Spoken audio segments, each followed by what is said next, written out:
Ooh, hello friends. Hello, hello. How is everybody? Happy Thursday. Okay, I need to do some light adjusting here, I think. Maybe. I don't know, still figuring this out, you know.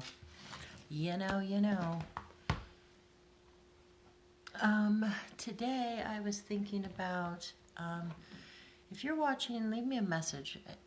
This is a different looking screen. Hi, Melissa. Happy Thursday. Okay, thank you. All right, we're going to try. Oh, right there. Okay, I think this will work.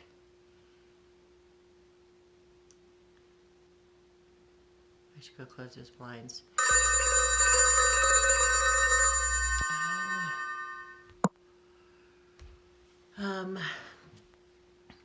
Hello, how is everybody? Today I thought I would hop on real quick and talk briefly about palmistry. The lines on our hands, right? And what that means. So, for me, and it's important that I always stress that this is all coming from my point of view and how I learn things. So it might not work for everybody, and it might not be what others have done, but this is how I have learned. For me, it's an energetic way to get information through touch. For me, when I go into the hand, each life area, each major line has carries information as to how you navigate those life areas, right? So your love line, which is the one that goes right across here, that's all about emotional stuff, okay? The headline, which is the line that goes right from here underneath your pointer across the center here, that is your headline, right? And that has all of the information about how you process things cognitively, right? Your lifeline, everybody thinks this is tells you how long you're going to live. That is not true. Your lifeline usually starts up here, right in conjunction with your headline, and wraps around your thumb here, right? Okay? And then fate is the one that starts here and moves up. I have a scar here from my surgery. So that's why mine is pretty pronounced. It's still healing. So those are your major lines on your hands. And in each of those areas, it gives you the information of how you navigate and function in that life area, okay? The lifeline represents how you navigate, how are you navigating your life.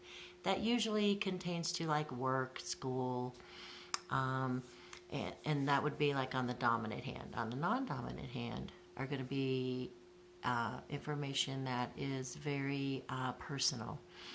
How you navigate things and people that you are close to. Does that make sense? So you have your dominant side, which is your exterior, your non-dominant hand, which is your interior, right? Those in your inside, those in the outside. That's how I like to remember it. So just real briefly on those, remember your love line represents emotional stuff. Your headline represents, maybe I should turn it so I'm not so off center. Your headline represents how you do things cognitively. Your lifeline typically represents work, those you come in contact there, the stress and worry, those kind of things will show up in that fleshy thumb area of where the lifeline wraps around, okay? Your fate line starts down here and runs up, okay, towards the fingers. And that line is your journey, right? Your fate line is, what are you doing with it so far, right? And your lines can change overnight with some major decisions. It can also take years for your lines to clear up and shift, which is one of the things I love about palmistry. Everything you ever need to know or want to know is right there in your hands. There's many quotes throughout the Bible that refers to your life being in your hands. In a lot of cultures, actually, not just Christianity. So palmistry is a great tool for intuitive information about how you're doing with things, you know. It's a great way to check and see if those things that you thought you healed, if they're really healed. If they are healed, the line in that life area will shift or start to fade. There's also several symbols that can show up on each line, you know, dots and triangles and squares and stars and tassels and things like that. Each one of those symbols has a significance in that person's life area. No. Not usually. If your fate line runs up next to your lifeline, that's very typical for a lot of people. Not everybody has a significant line right up through the middle. That was a little off kilter. I actually do. You can see it right there. But you can see down here, now granted there's a scar, but you can see that they kind of stem together, right? They do kind of wrap around into each other. So that's an excellent question. A lot of times it just means you haven't ventured out from where you had started. If it's still attached or running close to the lifeline, it just, it kind of depends on what you're doing and where you're going. So excellent question though. They do not have to be separate. They can go in between or alongside each other. You know what I'm saying. Okay. Let's see. The spacing between your fingers is very important when you're doing a reading. You can see mine are very, nobody's leaning on each other, right? Nobody's crossing over. A lot of times, these two here, you'll see when people are in their natural position, you'll see them being close together there, right? If they are touching, that person usually needs or feels better when they are with somebody else, whether it's their partner, significant other, or just they feel strongest when they are with others. Okay, now if they're independent like this, like mine are, very, very independent, nobody's touching, nobody's leaning on each other, I don't need nobody for nothing. Very independent, okay? Very, very independent. There's no arguing. Sometimes they can be close or just touching but not crossing over, or if they're crossing over, that could represent a heavy dependency on others or on a specific other. Okay, does that make sense? The other thing that is, like when I do a quick palm reading, you know, like if I'm working a fair or something like that, there's always certain areas that people want to know, you know, relationship and work are the two main questions, and health, okay? Now, as an intuitive, I'm very careful when people ask me about their health, okay? I'm not a doctor. I don't have the schooling. All I have is intuitive guidance, right? So what I will do is I will, if somebody says, you know, can you look into my health, and they throw their hand in my face, right? I usually get health information down in this area here, okay? That's just where I tend to like kind of start kneading around with like my thumb. If you've ever sat with me and had a palm reading, it's you kind of get a little mini hand rub because that's how I kind of loosen the information up. You know, it's like when you're using cards and you rub the card, right? You know, just you're just feeling that. Same thing I do with the hand, right? So health stuff is very tricky. So what I have set for me is my guides know that if I'm going in and I'm looking at health, all they have to do is see, have there been any changes? Do they need to make changes? Are they seeing a doctor? That's pretty much all I do, right? And I've had a couple clients come back to me after several months and say, "Oh my gosh, thank you so much.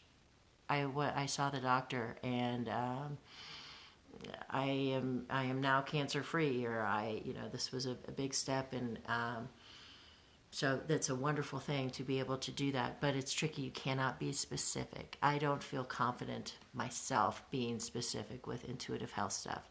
I feel that's a lot more training with a specific sort of guide, maybe. And a health intuitive, I am not, but I do get red flag type of stuff, right? Again, when I receive information, it's not mine. I don't know what I'm talking about. It's yours, right? Whether you receive that information just cognitively, mentally, emotionally, or visually, audically. There's a proper word for that, but through hearing. It's still, however you receive that information, it's not mine. It's not ours. It's yours. You're the only one who understands it. So a lot of times I feel like I'm speaking in code, you know. I'll say, does that make sense? Because it doesn't make sense to me because it's not my information, right? It needs to make sense to you, okay? And if it doesn't make sense, then I make my guides, we go and we look again, and we look for something that's going to be more accurate or pinpointed more closely for you to understand what we're talking about. Does it make sense? See? There I go again. Excuse me. Man, I have got the January Colorado crazy allergy flares. Man, I don't know if anybody else is navigating that, but oof, it's been kicking my tush.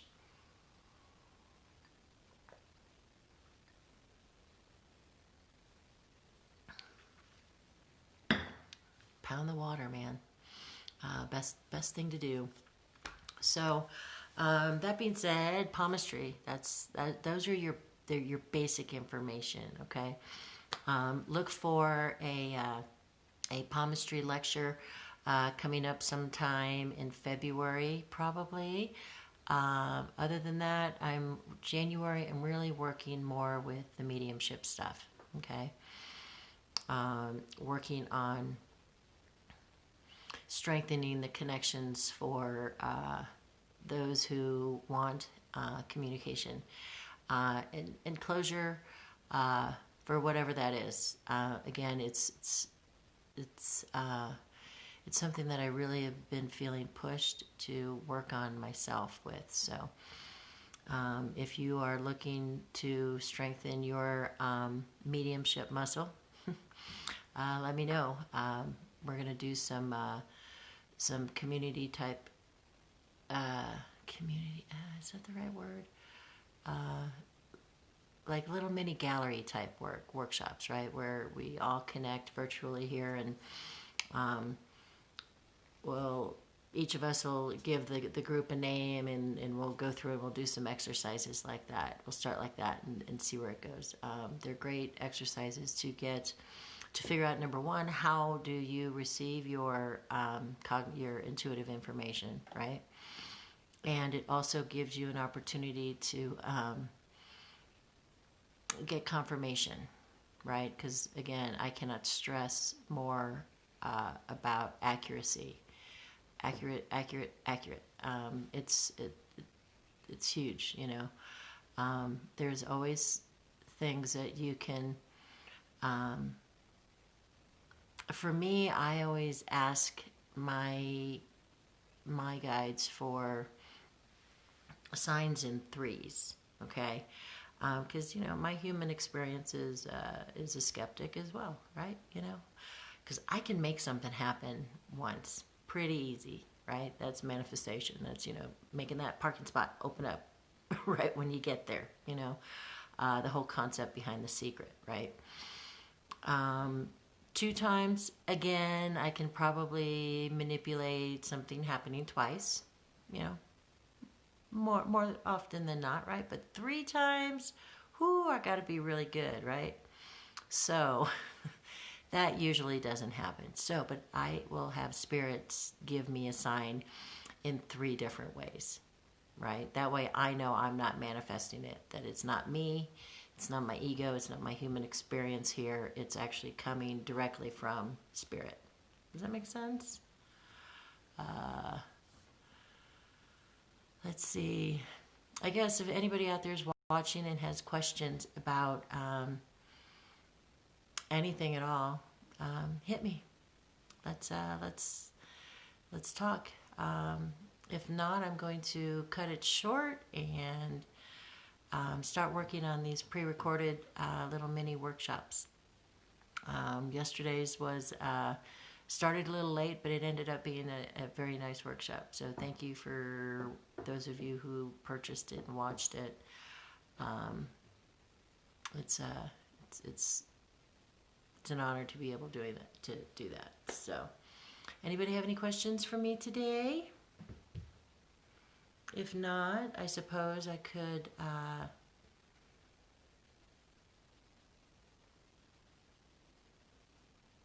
it's so funny. The animals are usually always outside my window, and just now when I went and I looked out my big window right there, they're all gone. Interesting. Okay. So, well, that being said, I want to say thank you, everybody who is watching now and maybe will watch later. Blessings and have a fantastic day. Bye.